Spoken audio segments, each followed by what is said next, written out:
Hello everyone, જય શ્રી કૃષ્ણ મિત્રો. અને અત્યારે હું કલર બનાવી રહી છું. ગ્રીન કલર લીધો છે પણ જે મારાથી નીચે ઢોળાઈ ગયો, તો હવે હજુ સાફ કરવાની મહેનત થાય છે અહીંયા. પછી મેં વિચાર્યું કે નીચે પ્લાસ્ટિક પાથરી દઉં છું. અને હવે હું આ પેઇન્ટિંગ છે એમાં હું ઘાસ બનાવું છું નીચે, કેમ કે જમીન આપણી ઘાસવાળી નીચે બહુ મસ્ત લાગશે. તો નીચે ઘાસ બનાવી રહી છું, જેમાં બહુ જ વાર લાગી મને અને બહુ મહેનત બી જોઈએ છે. અને અત્યારે હું છે ને અહીંયા પેઇન્ટિંગ કરી રહ્યું છું, જેમાં ઝાડ આવશે અને એની આજુબાજુ પહેલાં હું પાંદડા બનાવું છું, તો જેથી ઝાડ કેટલું મોટું આવશે તે ખ્યાલ આવે. जो लीफ आती है ना, पांजड़ा, वो भी बनाया है. तो उससे मैंने, आप सबने देखा, मैंने वॉल पे मस्त पेंट कर दिया उससे. तो आप भी कर सकते हो इससे. तो आपका टाइम भी, मेहनत भी, सब कुछ बच सकता है इससे. બીજા દિવસે મેં પાછી કામે લાગી ગઈ છું અને જે ઝાડના મૂળિયા છે તે બનાવું છું. તો બહુ જ સરસ એકદમ મસ્તવાળા મૂળિયા બની રહ્યા છે. હું ચેક કરું છું દૂર જઈને કે કેવું લાગશે. અને વચ્ચે ઝાડનો સ્ટ્રક્ચર આવે એના માટે વચ્ચે જગ્યા બી રાખી છે, એમાં બી આપણે કલર કરીશું. પછી એની બધી ડાળખીઓ અલગ અલગ છૂટી છે, તેથી છૂટી બનાવીએ છીએ. દિવાલ ખાસી ઊંચી છે તો અમારે સીડી પર ચડીને કરવું પડે છે. અને મારું વજન ઓછો તો પછી હું જ ઉપર ચડીને કરું છું, કેમ કે મારા જે હસબન્ડ છે એમનાથી ઉપર ચડાશે નહીં અને મારે નીચે પકડવું પડે, તો એ જરાક વધારે ડિફિકલ્ટ થઈ જશે.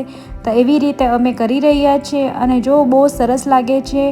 હવે ઝાડની વચ્ચે જે જગ્યા રાખી છે એનું બી સરખી રીતે આપણે કલર કરી દઈએ અને મસ્ત સ્ટ્રક્ચર આવે એના માટે ઉપર આઉટલાઇન બી કરી દઈએ છીએ. અને જો કેટલું સરસ ઝાડ રેડી છે આપણું, તમે બી આવી રીતે તમારા ઘરે કરી શકો છો. અને વચ્ચે જગ્યા છે તેમાં હવે ઝાડ ઉપર જેવું લાગે છે, તો આપણે વચ્ચે જગ્યા છે એમાં હું લીલો કલર કરી દઉં છું, જેથી ફિનિશિંગ થોડું સારું લાગે. તો એની માટે હું અત્યારે ઝાડનો વચ્ચે કલર કરી રહી છું. હવે એની આજુબાજુ આપણે છે ને હરણ મેં બનાવ્યું, કેમ કે મને હરણ બહુ ગમે એટલે મેં હરણ બનાવ્યું છે. અને હરણ પર હવે કલર કરી રહ્યા છે. તો હરણનો એકદમ નેચરલ કલર લાગે એના માટે વચ્ચે પટ્ટા બી બીજા કર્યા છે અને બ્લેક ડોટ બી કર્યા. અને જો કેટલું સરસ હરણ લાગે છે. પછી મને થયું કે મેં હાથી બી બનાવું, તો હું હવે બીજી સાઈડ હાથી બનાવું છું, જેથી બહુ સરસ લાગે. અને અહીંયા મેં સસલા બી બે બનાવ્યા, કેમ કે બધું આખું જંગલ જેવું વ્યવસ્થિત લાગવું જોઈએ, એકદમ મસ્તવાળું.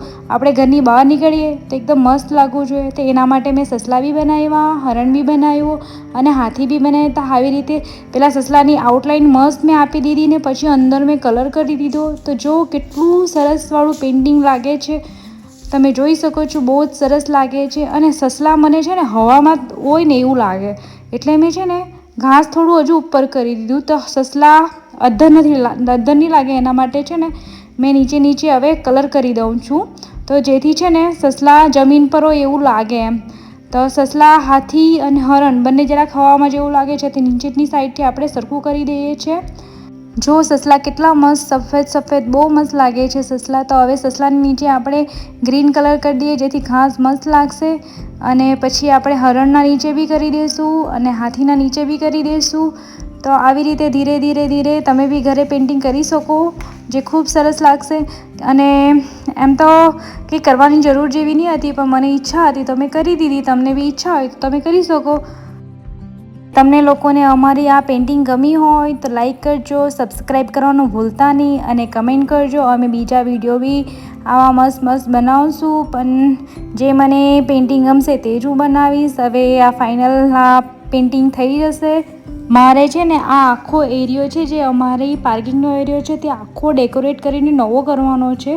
તો હવે બીજા વિડીયોમાં હું અહીંયા નવા ગાર્ડનિંગના બી વિડીયો મૂકીશ, તે બી તમે જોજો. અને તમને આવું ગમ્યું હોય તો તમે તમારા ઘરની દિવાલમાં બી કરી શકો છો. તમે લોકો કમેન્ટ કરજો, તમે લોકો ક્યાંથી ગુજરાતના કાં તો ઇન્ડિયાના કયા ખૂણેથી વિડીયો જોવો છો, તો કમેન્ટ કરજો.